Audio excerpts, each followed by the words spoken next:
اعوذ باللہ من الشیطان الرجیم بسم اللہ الرحمن الرحیم السلام علیکم یا حجت اللہ فی عرضہ۔ ساتھیو، میدان کربلا میں کئی شہزادے جو ہیں وہ شہید ہوئے۔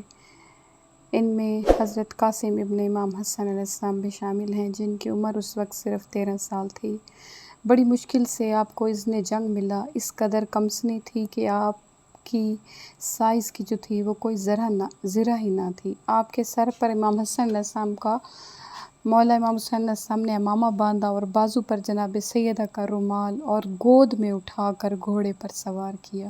شہزادہ پہلی مرتبہ جنگ کو چلا تھا اور فوج کے قریب آ کر ایک رجز پڑھا اور کہا کہ جو تم میں شجاع ترین اور مقابلے پر ہے وہ میرے مقابلے پر آ جائے۔ 13 سال کے بچے کا رجز سن کر ابن سعد کی فوج میں ایک سناٹا چھا گیا۔ ابن سعد نے خیمے سے باہر آ کر بہادروں کو ڈانٹنے لگا کہ ایک کمسن بچے سے عاجز ہو، مگر شہزادے کی آواز میں ایسا جلال تھا کہ کسی میں جانے کی ہمت نہ ہوئی۔ پھر ابن سعد نے ارزق شامی سے مخاطب ہو کر کہا، جو فوج شام کا سپہ سالار تھا، اور کہ اے ارزق، تیری شجاعت تمام عراق و شام میں مشہور ہے، کیوں نہ اس بچے کا کام تم تمام کر دو؟ ارزق نے جواب دیا، اے ابن سعد، مصر و شام میں مجھے 1000 سوار کے برابر شمار کیا جاتا ہے، اور تو مجھے اس بچے کے مقابلے میں بھیج کر شرمندہ کرتا ہے۔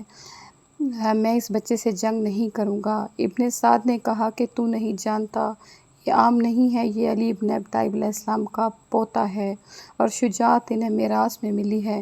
یہ 3 دن کا بھوکا پیاسا ہے، اگر اس کا پیٹ بھرا ہوا ہوتا تو خدا کی قسم ایک ہی حملے میں سارے لشکر سے ہم کو باہر کر دیتا۔ ارزق نے کہا کہ یہ تو میرے لیے بہت مشکل ہے، البتہ میرے 4 بیٹے ہیں جو پہلوانی میں مشہور ہیں اور شجاعت میں بے نظیر ہیں، بس میں ایک بچے کو بھیجتا ہوں اور ابھی شہزادے قاسم کا سر منگوا دیتا ہوں۔ اس نے اپنے سب سے چھوٹے بیٹے کو تمام جو آلات تھے جنگ کے وہ پہنا کر جنگ کرنے کے لیے بھیجا۔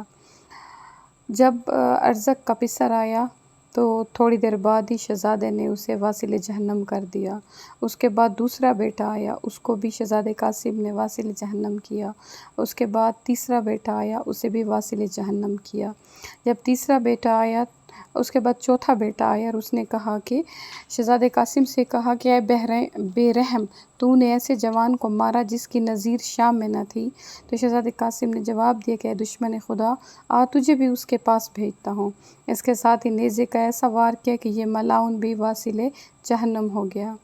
اس کے بعد یہ سب جو ہیں جب واصل جہنم ہو گئے تو ارزق اپنے 4 بیٹوں کو اپنے سامنے مرتا ہوا دیکھ رہا تھا۔ وہ انتہائی غصے کے عالم میں آیا اور بغیر مہلت دیے جو ہے وہ اس بچے پر میدان کارزار میں حملہ ور ہو گیا۔ شہزادہ 3 دن کا پیاسا تھا، مسلسل حملے کرتا رہا، اور ادھر سید الشہداء علیہ السلام بے چین ہو کر چلتے رہے اور سارا لشکر جو ہے وہ ساکن ہو گیا۔ ارزق نے انتہائی کوشش کی کہ شہزادے کو ختم کر دے، مگر ناکام رہا، اور اس نے پھر ایک فریب کیا کہ شہزادے قاسم کے گھوڑے کے پیٹ میں ایک نیزہ مار دیا۔ شہزادہ قاسم بجلی کی طرح گھوڑے سے علیحدہ ہوئے اور سید الشہداء علیہ السلام نے دور سے دیکھ لیا۔ آپ نے حضرت عباس کو بھیجا کہ جا کر شہزادے قاسم کو گھوڑا دے کر آئے۔ تو ارزق جو ہے وہ خوفزدہ ہو کر کہنے لگا کہ عباس، تم اور تمہارا بھتیجا دونوں مل کر مجھ سے لڑو گے؟ تو حضرت عباس نے نہایت حقارت سے کہا کہ میرا جو یہ بچہ ہے یہ بھی تمہارے لیے کافی ہے، اور حضرت عباس جو ہیں وہ دوبارہ واپس چلے گئے۔ اس کے بعد شہزادے قاسم نے ایسا وار کیا کہ ارزق کا سر جو ہے وہ تن سے جدا ہو گیا۔ شہزادے نے ارزق کا سر لا کر امام عالی مقام کے سامنے رکھا، ماں اور پھپھیوں سے دوبارہ ملے اور حضرت سے عرض کی، چچا جان، پیاس مار ڈالتی ہے۔ حضرت نے جواب دیا، اے جان ام، اب تھوڑی دیر میں آپ کو آب کوثر سے سیراب کریں گے۔ شہزادہ پھر میدان کی طرف چلا، لیکن اب کسی کی ہمت نہ ہوئی کہ مقابلہ کرے۔ ابن سعد نے پھر وہی چال چلی اور فوج کو حکم دیا کہ شہزادے کو اطراف سے گھیر لیں۔ اب ساری فوج نے شہزادے کو مارنا شروع کر دیا، لیکن اس ٹائم بھی شہزادے نے 70 بیدوئینوں کو فنار کیا، یہاں تک کہ عمر بن سعد بن نفیل نے جو ہے وہ ایسی جگہ جہاں پر تیر رکھے جاتے تھے وہاں سے وار کر کے اور شہزادے کے سر کو شگافتہ کیا، اور آپ زمین پر تشریف لائے۔ امام علی مقام اور حضرت عباس لمبردار سے کرسی چھوٹی اور آپ دوڑ کر فوج میں آئے، لیکن فوج اس وقت پریشان ہو کر بھاگ رہی تھی۔ بس اسی پریشانی میں ان کی گھوڑے کی ٹاپوں کے نیچے حضرت قاسم کا جسم پامال ہو گیا اور لاش جو ہے وہ خیمے میں لائی گئی اور خیمے میں کہرام ہو گیا۔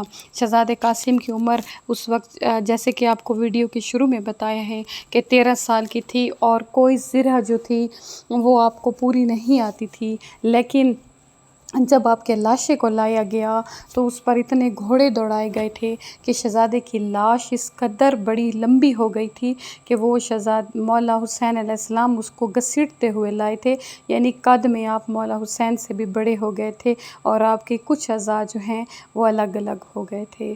اللہ تعالی ہم سب کو امام حسین علیہ السلام کی شفاعت نصیب کرے، آمین یا رب العالمین۔